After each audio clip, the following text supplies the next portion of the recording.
Senhor esteja convosco.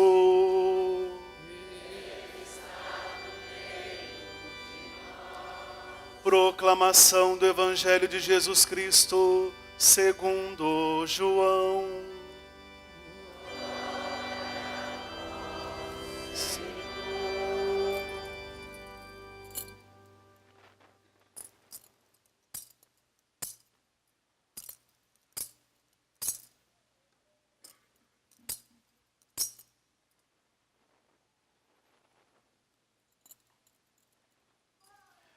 Antes da festa da Páscoa, Jesus sabia que tinha chegado a sua hora de passar deste mundo para o Pai. Tendo amado os seus que estavam no mundo, amou-os até o fim. Estavam tomando a ceia. O diabo já tinha posto no coração de Judas, filho de Simão Iscariotes, o propósito de entregar Jesus. Jesus, sabendo que o Pai tinha posto tudo em suas mãos, e que de Deus tinha saído e para Deus voltava, levantou-se da mesa, tirou o manto, pegou uma toalha e amarrou-a na cintura. Derramou água numa bacia e começou a lavar os pés dos discípulos, enxugando-os com a toalha com que estava cingido. Chegou a vez de Simão Pedro. Pedro disse: Senhor, tu me lavas os pés? Respondeu Jesus: agora não entendes o que estou fazendo, mais tarde compreenderás. Disse-lhe Pedro: tu nunca me lavarás os pés. Mas Jesus respondeu: se eu não te lavar, não terás parte comigo.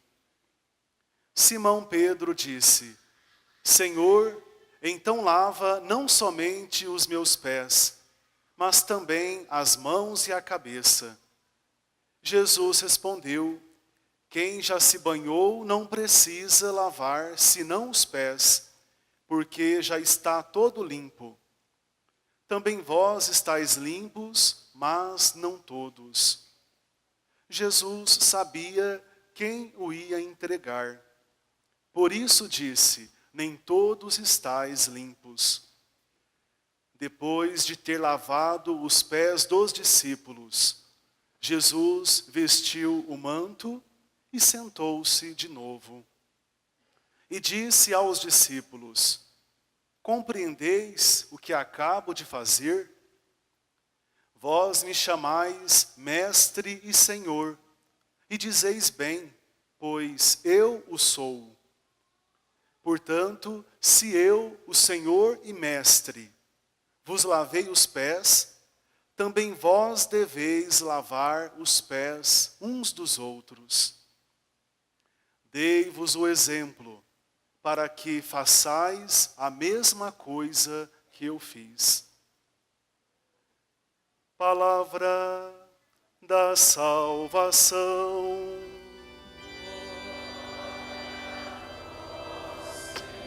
Que a palavra do Santo Evangelho perdoe os nossos pecados. Eu vos dou um novo mandamento.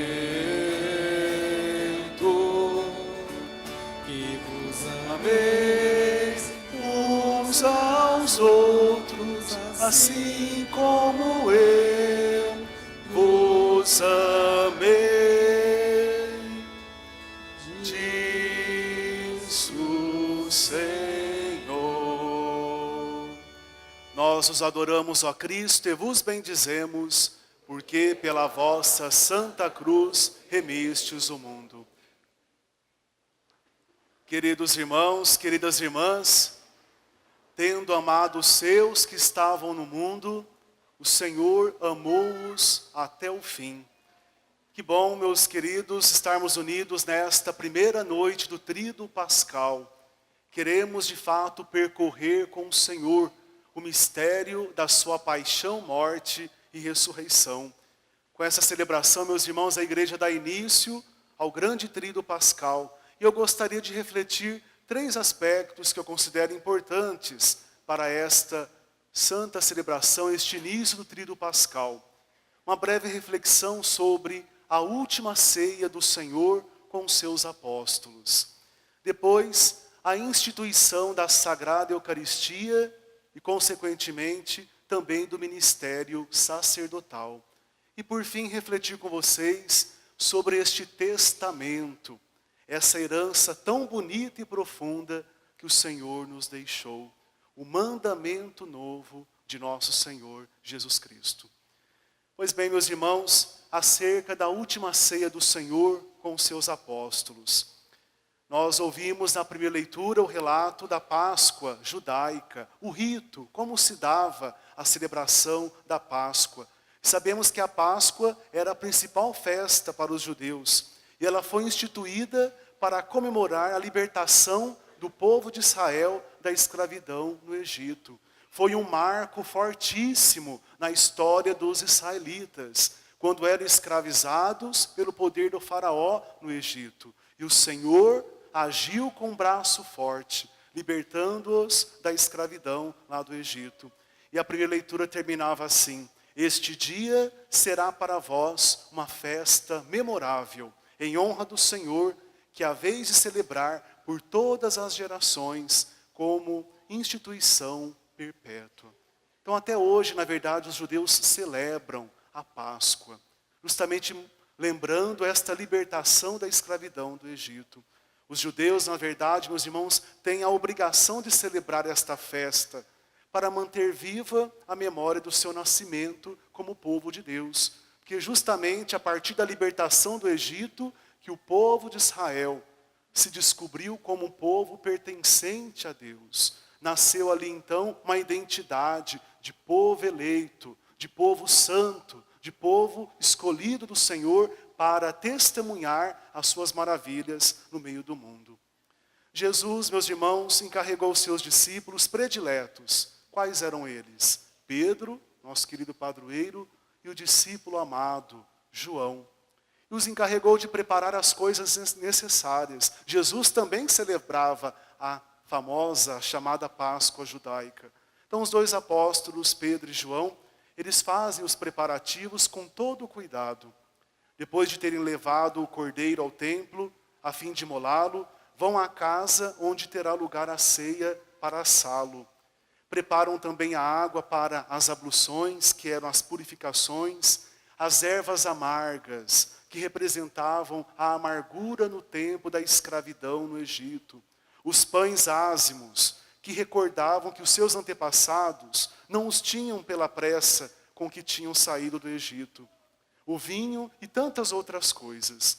Vejam, irmãos e irmãs, esses cuidadosos preparativos nos recordam o esmero com que nós devemos também nos preparar para participar da Santa Missa. Não nos esqueçamos de que cada Santa Missa se renova o mesmo sacrifício de Cristo, que se entregou por nós, e de que nós também somos seus discípulos e ocupamos, portanto, o lugar de Pedro e João. Uma pergunta que não deve se calar neste primeiro dia do Tríduo Pascal: com que disposição interior eu participo da celebração da Eucaristia?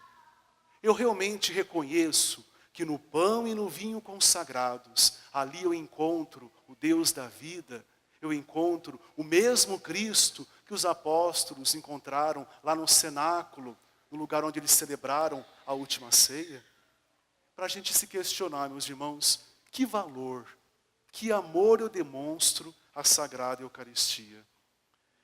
A última ceia, ela começa com o pôr do sol.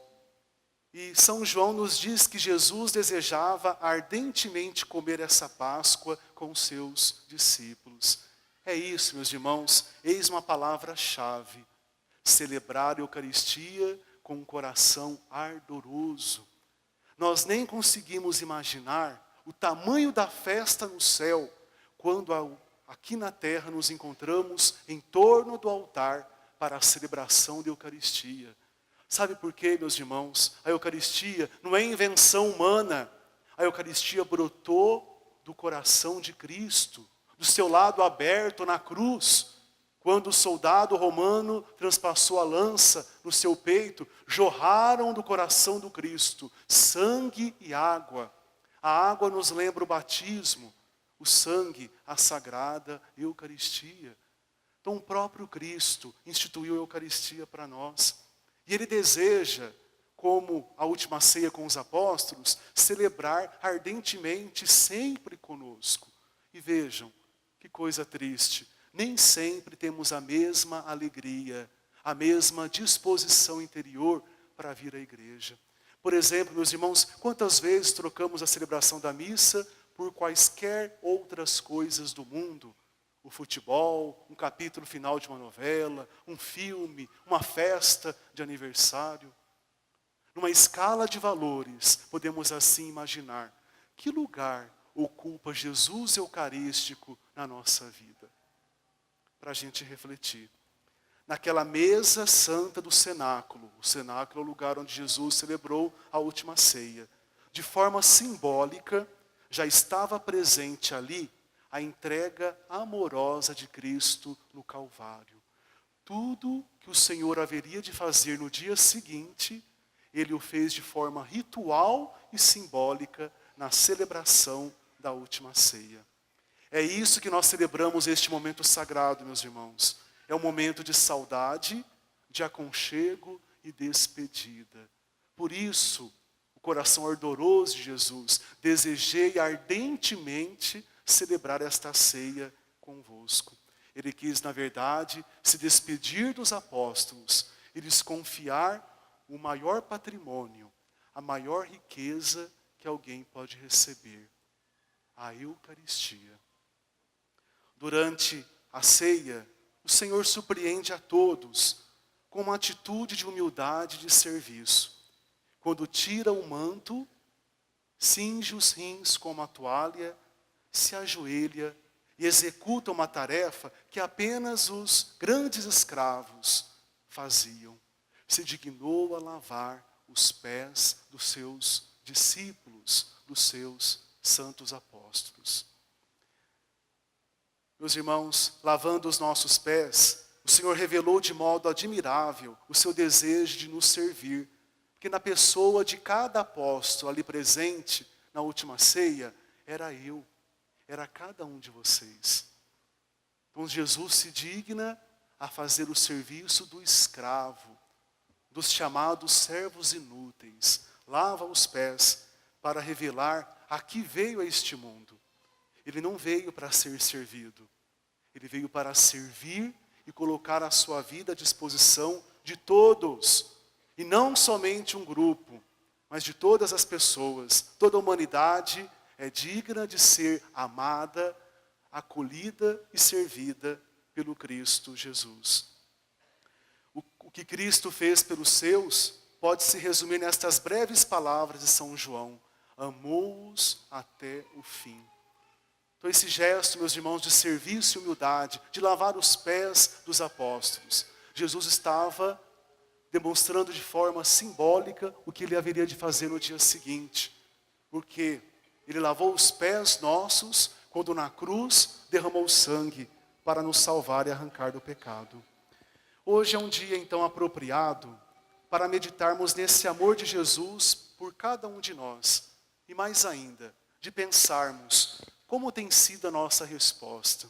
Lembro que nas celebrações de Ramos, no domingo, eu lembrava e propunha a todos nós que ao longo dessa semana meditássemos nesta grande prova de amor de Cristo por nós. Amor com amor se paga. E na verdade, meus irmãos, no sábado santo, na vigília pascal, é que nós vamos dar a nossa resposta ao Senhor. O que queremos fazer da nossa vida depois da celebração do tríduo pascal. Segundo aspecto, a instituição da Sagrada Eucaristia e do sacerdócio. Enquanto comiam, Jesus tem um gesto transcendente e ao mesmo tempo simples, numa atitude que os apóstolos conheciam tão bem. Ele permanece em silêncio por uns instantes e a seguir institui a Eucaristia. Veja, meus irmãos, que o Senhor antecipa de forma sacramental o sacrifício que consumará no dia seguinte, no Calvário. Até aquele momento, a aliança de Deus com o seu povo estava representada pelo Cordeiro Pascal, sacrificado no altar dos holocaustos. Lembra que se imolava, se matava um cordeiro. Cada família judaica preparava o seu cordeiro. Agora, o cordeiro imolado é o próprio Cristo. Jesus, então, meus irmãos, se oferece a nós na Eucaristia. Nós escutamos na segunda leitura um relato antiquíssimo que São Paulo reproduz. Ele transmite aos seus catequizandos, aos cristãos que ele acompanhavam, aquilo que ele recebeu dos primeiros apóstolos, a consagração da Eucaristia. Jesus, meus irmãos, se oferece a nós na Eucaristia para quê?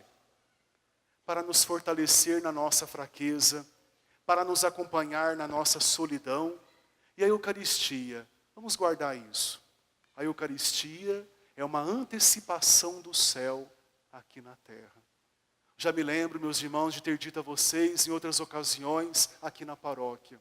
Se nós tivermos curiosidade de como será o céu, basta nós celebrarmos bem uma Santa Missa. O céu é isso. É a expressão plena, inesgotável do amor, da bondade e da misericórdia de Cristo para conosco. Então o céu, a Eucaristia é o céu aqui na terra. Na véspera de sua paixão e morte, o Senhor organizou as coisas de modo que nunca faltasse esse pão vivo do céu até o fim do mundo. Porque nessa noite memorável, Jesus deu aos apóstolos e aos seus sucessores, quais são os sucessores dos apóstolos? Os bispos e cada sacerdote aqui na terra. E confiou a cada um o poder de renovar o prodígio até o fim dos tempos. O que Paulo nos falava, fazei isto em memória de mim. Por isso, meus irmãos, que instituindo a Eucaristia neste dia, o Senhor também institui o sacerdócio ministerial. Não existe Eucaristia sem padre. Daí a importância de nós sempre e cada vez mais rezarmos pelas vocações sacerdotais e religiosas. Despertarmos o coração dos nossos jovens o interesse pela Sagrada Liturgia, pela Sagrada Eucaristia. Despertar nos nossos jovens o interesse de descobrir as riquezas da nossa fé católica, este patrimônio espiritual enorme, sobretudo o que é a Eucaristia. Então, meus irmãos, o Senhor institui o sacerdócio ministerial, nos ensinando o seguinte, que cada sacerdote é Cristo aqui na terra. Se o padre é santo ou não, problema dele com Deus. O padre, como qualquer outro cristão, um dia vai comparecer no juízo particular e universal. Depois ele se entende com Deus. Mas, enquanto ele exerce o ministério na liturgia, na igreja, é Cristo. Olha que maravilhoso, meus irmãos, tudo isso.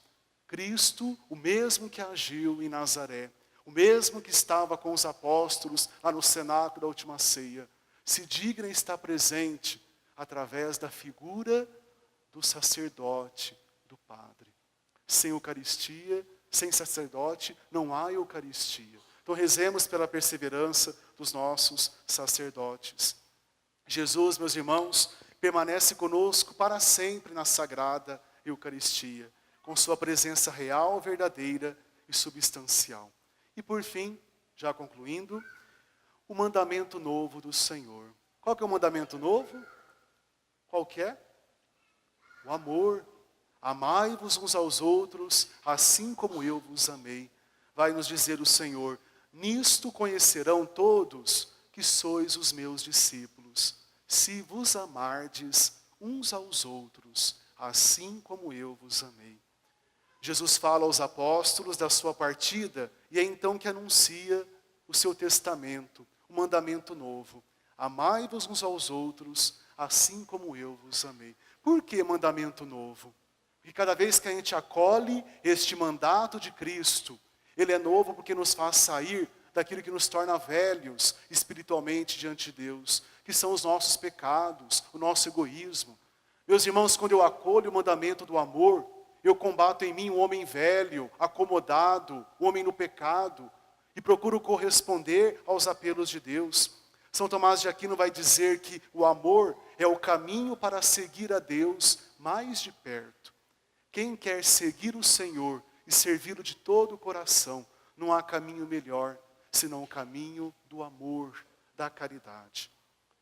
Meus queridos, nós estamos no ano da misericórdia. E o Papa Francisco tem nos pedido a prática das obras de misericórdia. Praticar cada uma destas obras é uma forma digna de vivermos o mandamento do amor. E quais são essas obras de caridade, essas obras de misericórdia? São 7 obras de misericórdia corporal e 7 obras de misericórdia espiritual. As obras de misericórdia corporal, vou dizer devagar para a gente acolher no coração.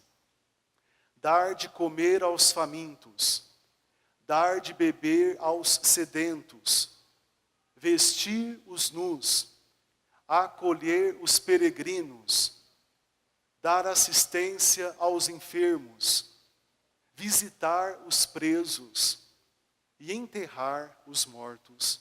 E as obras de misericórdia espiritual, aconselhar os indecisos, ensinar os ignorantes, admoestar os pecadores, consolar os aflitos, perdoar as ofensas, suportar com paciência as pessoas incômodas, rezar a Deus pelos vivos e mortos.